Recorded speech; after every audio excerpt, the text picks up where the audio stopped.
Breaking news, ఇది మొంతా తుఫానుకు సంబంధించిన బ్రేకింగ్ న్యూస్. మొంతా తుఫాన్ తీరంలో ఎటువంటి విధ్వంసాన్ని సృష్టిస్తుందో అని అందరూ భయపడ్డారు, తగిన జాగ్రత్తలు తీసుకున్నారు.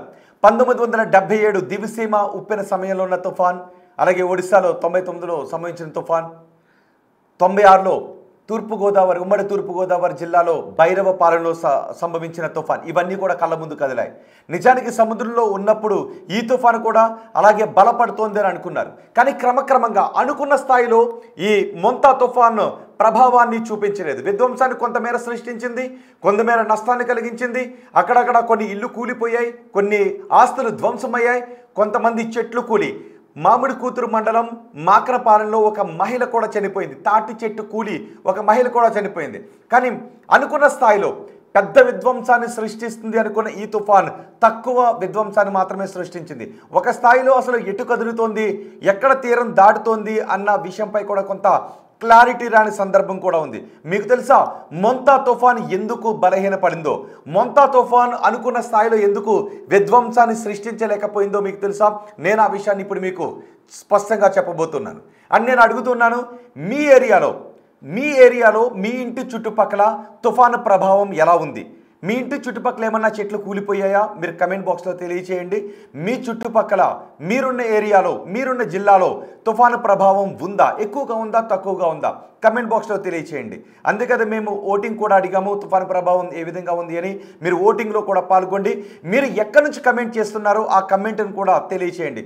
రాజోల్ నుంచా, నెల్లూరు నుంచా, విశాఖపట్నం నుంచా, మామిడి కూతురు నుంచా, విజయవాడ నుంచా, ఒంగోలు నుంచా, ఎక్కడి నుంచి, పశ్చిమ గోదావరి నుంచా, నరసాపురం నుంచా, అంతర్వేది నుంచా, ఎక్కడి నుంచి మీరు కమెంట్ చేస్తూ ఉన్నారు? మీ ఊరు పేరును కూడా కమెంట్ చేయండి. మీరున్న ప్రాంతంలో తుఫాను ప్రభావం ఎలా ఉందో స్పష్టంగా రాయండి. ఈ తుఫాను బలహీనపడిపోవడానికి కారణం ఏంటి అంటే విండ్ షీర్ అని చెప్తూ ఉన్నారు. విండ్ షీర్ కారణంగానే ఈ తుఫాను బలహీనపడిపోయింది.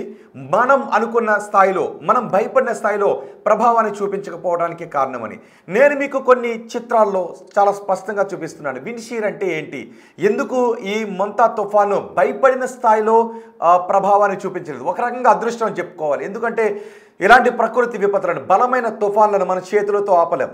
కేవలం ఇళ్లలో ఉండి తలుపులు వేసుకుని మాత్రమే ఉండగలుగుతాం. శాస్త్రవేత్తలు, ప్రభుత్వం చెప్పే సూచనలు మాత్రమే పాటించగలుగుతాం. తీరం వైపు చూడాలంటేనే భయపడిపోతుంటుంటాం. మనం చేతులతో ఇలాంటి తుఫాన్లను ఆపే ప్రసక్తి ఉండదు. కానీ ఈ తుఫాను ఎందుకు బలహీనపడిపోయిందో నేను మీకు చెప్తున్నాను. అదిగో చూడండి ఒకసారి, మొదటి బాక్స్లో మీరు చూడొచ్చు, విండ్ షీర్ జరిగింది. మొంతా తుఫాన్కి విండ్ షీర్ జరిగింది. అంటే భస్మాసురుడు తన చేయిని తన నెత్తిపైన తనే పెట్టుకొని ఎలా భస్మమైపోయాడో, ఇక్కడ కూడా తుఫాన్ తన గాలుల కోత కారణంగా తను బలహీనపడిపోతుంది. తుఫాను బలపడటానికి కారణం ఏంటి అంటే గాలులు. ఆ గాలులే చీలిపోతే తుఫాను బలహీనపడిపోతూ ఉంటుంది. చూడండి ఒక్కసారి, అదిగో ఆ దృశ్యాల్లో ఒకటి మీకు బలమైన తుఫాన్ రౌండ్గా కనిపిస్తుంది కదా, ఆ రెడ్ మార్క్స్ ఉన్నాయి చూసారా? అది కాకుండా దాని పక్కన ఒకటి చాలా సర్కిల్ రౌండ్గా కనిపిస్తుంది చూసారా? చాలా బలంగా ఉంది. అది శక్తివంతమైన తుఫాన్ అయితే అలా ఉంటుంది. ఒకవేళ బలహీనపడిపోతున్న తుఫాన్ అయితే ఇప్పుడు మీరు బిగ్ టీవీ స్క్రీన్ పైన చూస్తున్నారు కదా, ఇలా ఉంటుంది. రెండు తుఫాన్లు, రెండు సుడులను మీకు చూపిస్తున్నాను. ఒకటి ఆ కార్నర్లో ఉన్న సుడిని చూస్తే అది చాలా బలంగా ఉంది, స్పష్టంగా ఉంది. ఆ రౌండ్గా ఉన్నదాన్ని ఐ అంటాం, చాలా గుండ్రంగా ఉంది చూడండి. అది ఒక బలమైన తుఫాన్గా మారే అవకాశం ఉంటుంది. ఇప్పుడు మీరు చూస్తున్నది ఈ గాలుల్లో కోత ఏర్పడుతుంది. అంటే గ్రౌండ్లో ఉన్నటువంటి గాలులు పైకి వెళ్ళేటప్పుడు తన దిశను మారిపోతూ ఉంటుంది. దీనికి కారణం ఏంటి అంటే అక్కడ ఉన్నటువంటి పీడనం కారణంగా కావచ్చు, లేదు అంటే ఆ తుఫాన్కి ఏదైనా అడ్డంకులు ఏర్పడినప్పుడు ఇలాంటి జరుగుతూ ఉంటుంది. అందుకే మీరు ఛాయాచిత్రాల్లో చూసినట్లయితే ఓవెల్ షేప్లో రౌండ్గా ఉండేటటువంటి భాగం ఒక దశలో ఓవెల్ షేప్లోకి మారుతూ ఉంటుంది. ఓవెల్ షేప్లోకి మారుతూ ఉంది అంటే ఐ చెదిరిపోతుంది అని అర్థం. అలా ఐ చెదిరిపోతూ ఉన్నప్పుడు తుఫాను బలహీన పడిపోతుందని అర్థం. ఒకవేళ తుఫాను బలహీన పడకుండా ఐ రౌండ్గా ఉండి గాలులు ఒకే దిశలో కనుక గాలులు కదులుతూ ఉంటే అది శక్తివంతమైన తుఫాన్గా మారుతుంది, మహాశక్తివంతమైన తుఫాన్గా మారుతుంది. 77 లాంటి ఉప్పెన్నో, 96 లాంటి ఉప్పెన్నో, లేదంటే విశాఖలో హుదూద్ సృష్టించినటువంటి విలయాన్ని సృష్టించే తుఫాన్గానో, తిత్లీ, కత్రినా లాంటి తుఫాన్ల మాదిరిగా మారిపోయే అవకాశం ఉంటుంది. కానీ ఇక్కడ తనలోకి గాలులు లాక్కుంటూ ఉంటుంది కదా, లో ప్రెషర్ ఉన్నప్పుడు ఆ గాలులు ఏం చేస్తుంటాయంటే మళ్ళీ పైకి వెళ్ళి మళ్ళీ సర్క్యులేట్ అవుతూ ఉంటుంటాయి. ఒకే దిశలో గాలులు సర్క్యులేట్ అవుతూ ఉన్నప్పుడు అది బలమైన తుఫాన్గా మారుతుంటుంది. అలా కాకుండా గాలులు ఇటు తూర్పు వైపుకి వెళ్ళి మళ్ళీ పైకి వెళ్ళిన తర్వాత గాలులు ఉత్తర దిశలో కనుక కదులుతూ ఉంటే దాన్ని వర్టికల్ షీర్ అని అంటాం. నిజానికి ఇలాంటి షీర్స్ రెండు రకాలుగా జరుగుతాయి. Vertical shear and horizontal shear జరుగుతుంటుంది. ఈ వర్టికల్ షీర్ జరుగుతున్నప్పుడు గాలుల దిశలో మార్పు సంభవిస్తే తుఫాను బలహీన పడిపోతుంటుంది. ఇప్పుడు మొంతా తుఫాను బలహీన పడటానికి కారణం ఇదే. మనం భయపడిపోయాం. వర్టికల్ షీర్ కనుక జరగకపోయి ఉంటే ఈ తుఫాను పెను విధ్వంసాన్ని సృష్టించి ఉండేది. సముద్రంలో ఉన్నప్పుడే వర్టికల్ షీర్ జరిగింది. నిజానికి సముద్రంలో ఉన్నప్పుడు తుఫాన్లకు వర్టికల్ షీర్ జరగటం అనేది ఎటువంటి అడ్డంకులు ఉండవు కాబట్టి సహజంగా జరగవు. కానీ భూ ఉపరితలం పైకి వచ్చిన తర్వాత పర్వతాలు అడ్డొస్తూ ఉంటుంటాయి, చెట్లు అడ్డొస్తూ ఉంటుంటాయి, భూ ఉపరితలం పైన అనేక అడ్డంకులు కలుగుతూ ఉంటుంటాయి. కాబట్టి అక్కడ వర్టికల్ షీర్ ఎక్కువగా జరుగుతూ ఉంటుంది. దాని కారణంగా తుఫాన్లు బలహీనపడిపోతాయి. కానీ సముద్రంలో విశాలంగా ఉంటుంది కాబట్టి అక్కడ ఎటువంటి అడ్డంకులు ఉండవు. ఒక సైక్లోన్ విస్తీర్ణం ఎంత ఉంటుంది అంటే సుమారు 2000 కిలోమీటర్ల పరిధి వరకు కూడా ఉంటుంది. అంటే ఎన్ని ఊళ్ళు దానిలో ఉంటే ఆ విస్తీర్ణాన్ని కవర్ చేసే అవకాశం ఉంటుందో మీరు ఆలోచించవచ్చు. సో అంత పెద్ద విస్తీర్ణంలో ఎంత గాలి అటువైపు వెళ్తూ ఉంటుందో మనం ఆలోచించవచ్చు. అందుకే ఈ గాలులు వెళ్ళేటటువంటి వేగంలో దిశలో మార్పు వచ్చింది కాబట్టి ఈ మొంతా తుఫాను బలహీనపడింది. ఒకవేళ అలా కాకుండా గాలుల దిశ వేగం ఒకే దిశలో ఉన్నట్టయితే ఈ తుఫాను పెను విధ్వంసాన్ని సృష్టించి ఉండేది. బహుశా 96 లాంటి విపత్తును అక్కడ సృష్టించి ఉండేదేమోననే భయాన్ని వ్యక్తం చేస్తున్నారు. మీకు గుర్తుందిగా 96లో సరిగ్గా అమలాపురం దగ్గర భైరవపాలెం బలుసు తిప్పలో 96లో ఉప్పెన సంభవించింది. 97లో ఎక్కడ సంభవించిందంటే మన పెద్దవాళ్ళు ఎవరినైనా అడిగితే చెబుతూ ఉంటుంటారు. 97లో దివిసీమ ఉప్పెన సంభవించింది. ఆ రోజు జనం కకావికలు వేల మంది చనిపోయారు. 96లో బలుసు తిప్పలు అమలాపురానికి దగ్గరలో ఉన్న బలుసు తిప్పలో సంభవించిన ఉప్పెన కారణంగా కూడా వందలాది మంది చనిపోయారు. ఆ తర్వాత ఎన్నో తుఫాన్లు పెను విధ్వంసాలను సృష్టించాయి. అందుకే ఇప్పుడు అనుకున్నారు మెంతా తుఫాను కూడా ఒకవేళ విధ్వంసాన్ని సృష్టిస్తుందేమో. మనం ఒకవేళ మానవ ప్రయత్నంగా గాలిలో షేర్ని మనం తీసుకుని రాలేం, గాలిలో కోతను మనం తీసుకుని రాలేం. గాలిలో కోత కూడా ప్రకృతి సిద్ధంగానే జరగాలి. అందుకే ప్రకృతి సిద్ధంగా ఏర్పడినటువంటి తుఫాన్ను ప్రకృతి సిద్ధంగా ఏర్పడేటటువంటి షీరే తగ్గిస్తూ ఉంటుంది. ఒకవేళ మన హారిజంటల్ షీర్ అనుకుంటే హైదరాబాద్లో గాలులు 80 కిలోమీటర్ల వేగంతో వెళ్తున్నాయి అనుకోండి. విజయవాడ వెళ్ళేసరికి గాలుల తీవ్రత 120 లేదంటే 40 ఉందనుకోండి. దాన్ని హారిజంటల్ షీర్ అంటూ ఉంటాం. అంటే అడ్డ కోత జరుగుతూ ఉంటుంది. అలాంటి సమయంలో గాలుల మధ్య రాపిడి ఎక్కువగా ఉండేటటువంటి అవకాశం ఉంటుంది. సో వర్టికల్ షీర్ జరిగినప్పుడు వర్టికల్ షీర్ ఎక్కువగా ఉంటే తుఫాను బలహీన పడిపోతుంది. వర్టికల్ షీర్ తక్కువగా ఉన్నా అసలు ఏమి లేకపోయినా చాలా తక్కువగా ఉంటే ఏమవుతుంది అంటే తుఫాను బలం మరింత పెరిగిపోతూ ఉంటుంది. తుఫాన్లోకి వచ్చేటటువంటి గాలులే తుఫానికి ఆహారం అన్నమాట. తుఫానికి గాలులే ఆహారం. ఆ గాలుల్ని ఆహారంగా చేసుకుని తుఫాను మరింత బలపడి చెట్లను, కరెంటు స్తంభాలను, ఒకవేళ బలహీనంగా ఉన్నటువంటి ఇళ్లను వీటన్నిటిని కూల్చుకుంటూ వెళ్ళిపోతూ ఉంటుంది. ఒకవేళ రోడ్డుపై ఉన్నటువంటి కార్లు కూడా తిరగబడిపోయేటటువంటి అవకాశం ఉంటుంది ఈ గాలుల కారణంగా. ఈ గాలులు తుఫాన్లో వర్టికల్ షీర్ జరిగితే అంటే నిలువు కోత ఎక్కువగా జరిగితే గాలుల దిశల్లో వేగంలో మార్పు ఎక్కువగా ఉంటే ఏమవుతుందంటే వెంటనే తుఫాన్ కకావికలం అయిపోతుంది అనమాట. లైక్ భస్మాసురుడిలాగా తను ఏ వరం చేత అయితే బలపడ్డాడో అలాంటి వరంతో తన చేతిని తన నెత్తిపైన పెట్టుకుని భస్మం అయిపోయినట్టుగా ఏ గాలులతో అయితే తుఫాను బలపడుతుందో ఆ గాలుల్లో జరిగే కోత వల్లే తుఫాను బలహీన పడిపోతూ ఉంటుంది. అంటే తుఫాను బలానికి గాలులే కారణం, తుఫాను బలహీన పట్టడానికి గాలులే కారణం. సో ఇక్కడ మెంతా తుఫాను తీవ్ర తుఫానుగా రూపాంతరం చెందడానికి గాలులే కారణం. ఆ తుఫాను సముద్రంలో ఉండగానే మెల్లమెల్లగా బలహీన పడిపోవడానికి దిశను మార్చుకుంటూ కాకినాడ యానం వైపు వెళుతుంది అనుకున్న తుఫాను ఇటు అమలాపురం నర్సాపురానికి మధ్యలో వచ్చి అంతర్వేది దగ్గర నుంచి కేశవదాసపాలెం అక్కడ పల్లిపాలెం మీదుగా అంతర్వేదిపాలెం మీదుగా ఈ తుఫాన్ తీరం దాటుతుంది. వాళ్ళకు కూడా తెలియదు. అంతర్వేది మలికిపురం ప్రాంతంలో ఉన్న వాళ్ళకు కూడా తెలియలేదు ఈ తుఫాను వాళ్ళ దగ్గర నుంచే తీరం దాటింది అని. అంటే అంతగా బలహీన పడిపోయింది. అయినప్పటికీ కూడా ప్రభావాన్ని చూపించింది. చాలా చోట్ల చెట్లు కూలిపోయాయి. ఒకవేళ వర్టికల్ షీర్ జరగకుండా ఉండుంటే ఇది మహాశక్తివంతమైన తుఫాన్గా రూపాంతరం చెంది ఉండేది. సో ఈ తుఫాన్కి దానిలో ఉన్న గాలులే కారణం. ఇప్పుడు నేను అడుగుతున్నాను, మీరు ఆంధ్రప్రదేశ్లో ఎక్కడ ఉన్నారు? మీరు ఆంధ్రప్రదేశ్లో ఎక్కడ ఉన్నారు? మీరున్న ఏరియాలో తుఫాను ప్రభావం ఎలా ఉంది?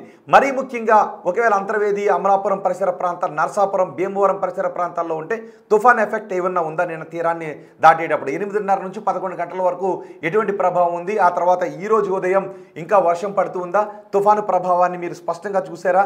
అనుకున్న రేంజ్లో తుఫాను ప్రభావాన్ని చూపించిందా? మీ అభిప్రాయాన్ని కమెంట్ బాక్స్లో తెలియచేయండి. ఒకవేళ విజయవాడ, ఇటు ఉమ్మడి కృష్ణ కావచ్చు, ఒంగోలు కావచ్చు, నెల్లూరులో ఉన్న వాళ్ళైతే మీ ప్రాంతాల్లో ఈ తుఫాను ప్రభావం ఏ విధంగా ఉంది? భారీ వర్షాలు ఏమైనా కురుస్తున్నాయో మీ అభిప్రాయం తెలియచేయండి. ఇటు తెలంగాణ జిల్లాలో కూడా కొన్ని జిల్లాల్లో రెడ్ అలర్ట్ ఉంది. ఎందుకంటే అటు అరేబియా మహాసముద్రంలో ఒక అల్పపీడనం ఉంది, ఇటు బంగాళాఖాతంలో ఒక తీవ్ర తుఫాను ఇప్పుడే తీరం దాటింది, ఇంకా తీరం పైనే ఉంది. అది ఇప్పుడు తెలంగాణ మీదుగా ఛత్తీస్గఢ్కి వెళ్ళి అక్కడ మరింత తీవ్ర వాయుగుండంగా బలహీనపడి తుఫాను మామూలు సాధారణ స్థితికి వచ్చేసేటువంటి అవకాశం. తీవ్ర వాయుగుండంగా బలహీనపడి ఆ తర్వాత వాయుగుండంగా మారి మామూలు స్థితికి వచ్చేసే అవకాశం ఉంది. ప్రస్తుతం తెలంగాణ మీదుగా వెళ్ళబోతుంది. అందుకే ఇప్పుడు మనకి వర్షాలు కురుస్తూ ఉన్నాయి. తెలంగాణ అంతా కూడా మేఘావృతమై ఉంది. సో ఇప్పుడు మీరు ఆంధ్రప్రదేశ్లో ఎక్కడున్నారు? తుఫాను తీరం దాటేటప్పుడు మీరు ఏమనుకున్నారు? మీ ప్రాంతం పైన ఏదైనా ప్రభావం చూపించిందా? మీ ఇంటి దగ్గర కానీ, మీ చుట్టుపక్కల కానీ, రోడ్లపై కానీ ఏమైనా చెట్లు కూలిపోయి ఉన్నాయా? ఒకసారి మీ అభిప్రాయాన్ని కమెంట్ బాక్స్లో తెలియచేయండి. ఒకవేళ కమెంట్స్ ఏమైనా వస్తాయి, ఏదైనా ప్రాంతం నుంచి కమెంట్స్ వస్తే ఆ మొంతా తుఫాను ప్రభావం గురించి నేను వాటిని ఒకసారి మీకు చదివి వినిపిస్తాను. చాలామంది నిన్న కూడా కమెంట్స్ చేశారు. నరసాపురంలో అయితే అంట నిన్న తీరాన్ని దాటేటప్పుడు బయటకు రాలేకపోయామని కొంతమంది కమెంట్స్ చేశారు. ఆ తీరాన్ని దాటేటప్పుడు చాలా భయం వేసింది అని కొంతమంది కమెంట్స్ చేశారు. కానీ నిజంగా బలహీన పడిపోతూ వస్తున్న తుఫానే ఆ విధంగా తన ప్రభావాన్ని చూపించింది అంటే, ఒకవేళ ఈ తుఫాను తీవ్ర తుఫాను ఈ వర్టికల్ షీర్ కనుక రాకపోయి ఉన్నట్లయితే ఇంకా పెను విధ్వంసాన్ని బహుశా సృష్టించి ఉండుండేది. ఇదిగో నేను కొంతమంది కామెంట్స్ చేశారు. నిజమే, చంద్రన్న ఉన్నంత వరకు ఎవరు భయపడరు అని ఒకరు కమెంట్ చేశారు. అంటే ముఖ్యమంత్రి తీసుకున్నటువంటి చర్యల గురించి ప్రభుత్వం నిన్న చాలా మంచి చర్యలు తీసుకుంది.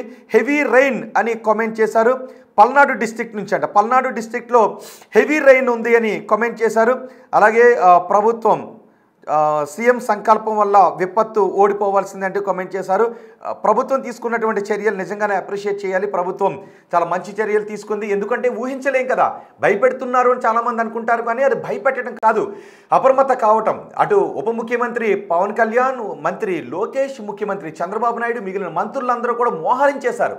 ఎటువంటి ప్రాణ నష్టం జరగకూడదు, ఎటువంటి విపత్తులు జరగకూడదు అని బలహీనంగా ఉన్న చెట్లను ముందే కట్ చేశారు. ఎందుకంటే అవి ఒకవేళ పడిపోతే వెళ్ళి ఏ కార్ల మీదైనా పడవచ్చు, మనుషుల మీద పడవచ్చు, ఇళ్ల మీద పడవచ్చు అని ప్రభుత్వం చాలా మంచి చర్యలు తీసుకుంది. ప్రజల సహకారం కూడా అలాగే ఉంది. కాబట్టి నిజానికి ప్రభుత్వం నిన్న తీసుకున్న చర్యలను అప్రిషియేట్ చేయాల్సిందే. ఒకవేళ అలా కాకుండా షేర్ జరిగి తుఫాను బలహీన పడిపోయి ఉంది కాబట్టి పెద్దగా ప్రాణ నష్టం జరగలేదు. ఒకవేళ ఏదైనా విపరీతమైన ప్రాణ నష్టం జరిగితే ఫస్ట్ నిందించేది ప్రభుత్వాలనే. కాబట్టి ప్రభుత్వాలు ఇక్కడ చాలా సరైన చర్యలు తీసుకున్నాయి.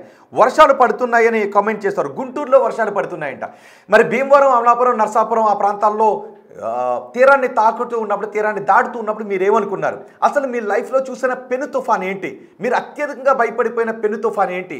మీరు మీ పెద్దవాళ్ళని ఎవరినైనా అడగండి. 1977లో తుఫాను బీభత్సాన్ని సృష్టించినప్పుడు వాళ్ళు ఏం చూశారు, ఏం జరిగింది? దివిసీమ గురించి వాళ్ళు ఇప్పటికీ కథలుగా చెప్తుంటుంటారు. అమలాపురంలో బలుసుతిప్ప, భైరవపాలెంలో సంభవించినటువంటి తుఫాను గురించి కథలుగా చెప్తుంటుంటారు. ఆ రోజు క్రికెట్ మ్యాచ్ 96లో క్రికెట్ మ్యాచ్ జరుగుతుంది. కరెంటు పోయింది. ఎవరి ఇళ్లలో వాళ్ళు పడుకున్నారు. బయటకు వచ్చి చూస్తే అప్పట్లో ఇంత కమ్యూనికేషన్ వ్యవస్థ లేదు కదా, కేవలం రేడియోలో మాత్రమే వినడానికి అవకాశం ఉండేది. టీవీ సెట్స్ పనిచేయలేదు అప్పుడు.